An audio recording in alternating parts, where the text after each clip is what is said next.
वक्फ कानून को लेकर आग लगाने वालों की जमात है कि मान ही नहीं रही है। बंगाल की जलती तस्वीरें तस्दीक कर रही हैं कि जब ममतामयी हाथ दंगाइयों का साथ होता है तो बंगाल में सनातनी विलुप्त होने लगते हैं। वक्फ के नाम पर भड़काऊ राग एक बार फिर ओवैसी भाईजान अलाप रहे हैं।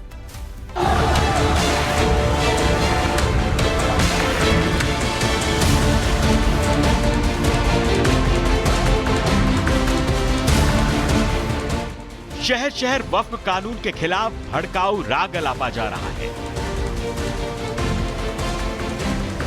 माहौल खराब करने वाले रागदारी धमकी, हिंसा, हत्या और पलायन तक उतर आए हैं।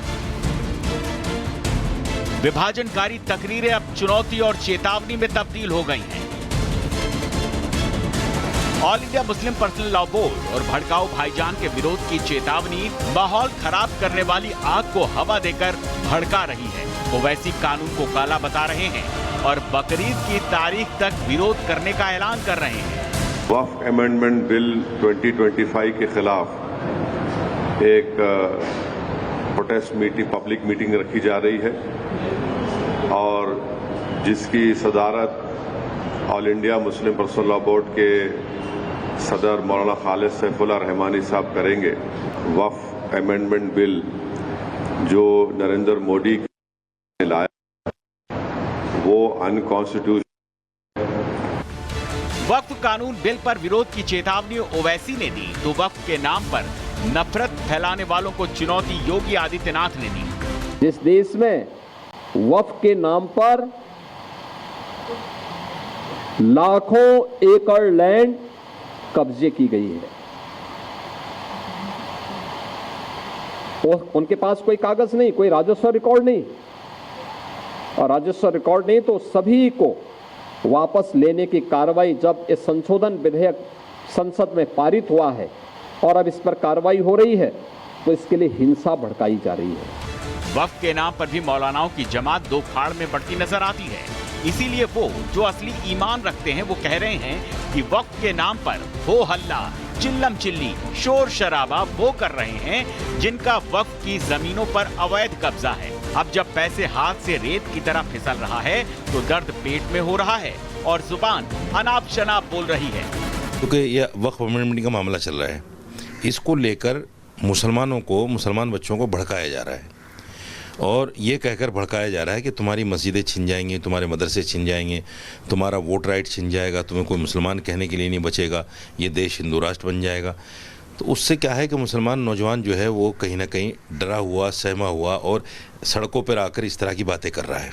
मैं तमाम मुसलमानों से ये अपील कर रहा हूँ कि धरना प्रदर्शन, एजिटेशन न करें, किसी के बहकावे, उकसावे और भड़कावे में ना आए। इसलिए कि ये जो बिल है, वक्फ संशोधन बिल, इससे आम मुसलमानों को कोई नुकसान नहीं है बल्कि फायदा होगा। देश की सबसे बड़ी अदालत 16 अप्रैल को वक्फ बिल पर सुनवाई करेगी, लेकिन शोर मचाने वालों को इन मौलानाओं की बातें भी सुन लेनी चाहिए, जिससे यह तय हो जाएगा कि जमात को सही बात कौन बता रहा है और बहला फुसलाकर कौन भड़का रहा है। Bureau report, Republic Bharat. तो बंगाल हिंसा का वीएचपी ने भी विरोध किया है। विश्व हिंदू परिषद के नेता विनोद बंसल ने कहा कि बंगाल में आतंक का तांडव हो रहा है। देखिए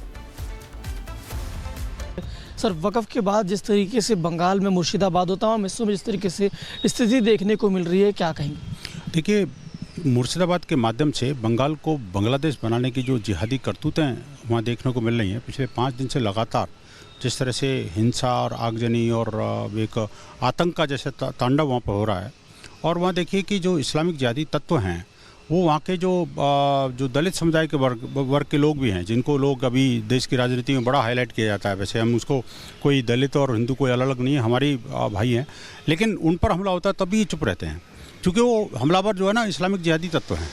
आप देखिए कि कितनी सारी दुकानों को, घरों को लूटा जा रहा है और जलाया जा रहा है।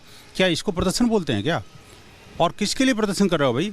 जिस कानून को संसद ने बनाया, जिस कानून को बनाने से पहले संसद ने 75 घंटे तक लगातार उसको डिस्कशन किया, आधी रात के बाद तक जगी रही संसद पूरी, और उससे पूर्व भी 9 महीने तक पूरा देश इन्वॉल्व हो करके और उसको जो है वो एक एक बात को गंभीरता से उनमें चर्चा करी और करोड़ों लोग जो है ना उन्होंने अपने व्यू पॉइंट दिए हैं, उसके आधार पर ही कानून तैयार हुआ ना ये। और ओवर एंड अबव अगर आप बात करें तो अभी भी कानून बनने के बाद भी आपकी लोकतांत्रिक प्रक्रिया में कोई व्यवधान नहीं है। 17 याचिका भी सुप्रीम कोर्ट में पेंडिंग है।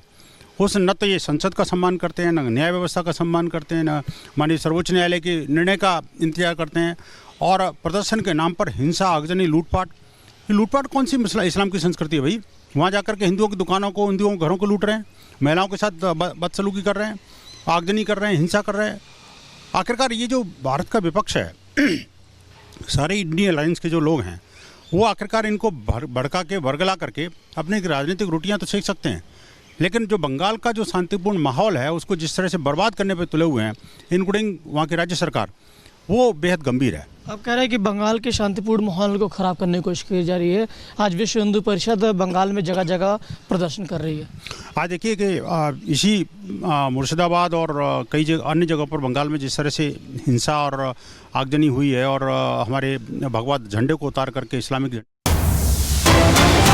बड़ी खबर, मुर्शिदाबाद हिंसा मामले में बड़ा एक्शन लिया गया है। हिंसा करने के आरोप में करीब 150 लोग गिरफ्तार किए गए हैं। मुर्शिदाबाद में आज भारी फोर्स तैनात है। सीएपीएफ की मांग की गई थी कि सेंट्रल आर्म फोर्स की तैनाती की जाए, उसके बाद तैनात की गई फोर्स और धुलियान में भी फोर्स तैनात है। इसके अलावा अर्धसैनिक बल की भी तैनाती की गई है। कोई भी चूक ना हो इसका खास तौर पर ध्यान रखा जा रहा है, लेकिन लगातार हिंसा की तस्वीरें भी देखने को मिल रही है। वक्फ बिल पर अफवाह और भय फैलाकर बंगाल के मुर्शिदाबाद को जला दिया गया। बंगाल में अब सनातनी हिंदू पलायन करने को मजबूर हैं। दंगे के मुर्शिदाबाद मॉड्यूल को देखने के बाद सवाल खड़े हो रहे हैं कि दीदी राज में आखिर कब तक बंगाल ऐसे ही जलेगा।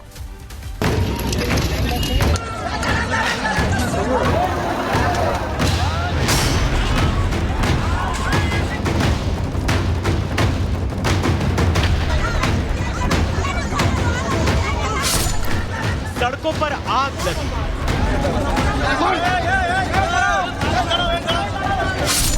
दुकानों में तोड़फोड़ की गई है,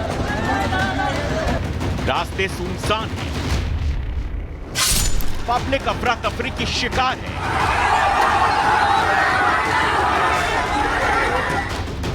पुलिसिया गश्त चाक चौबंद है।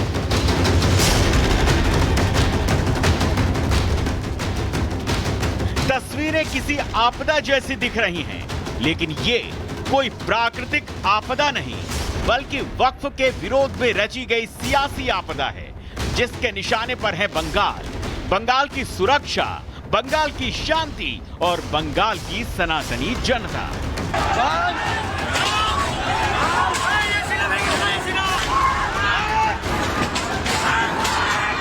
सुलगते बंगाल में सियासी आपदा के पीछे फुल ऑन तुष्टीकरण की राजनीति है। तभी तो बंगाल की जनता ही अब बंगाल में राष्ट्रपति शासन की मांग कर रही है।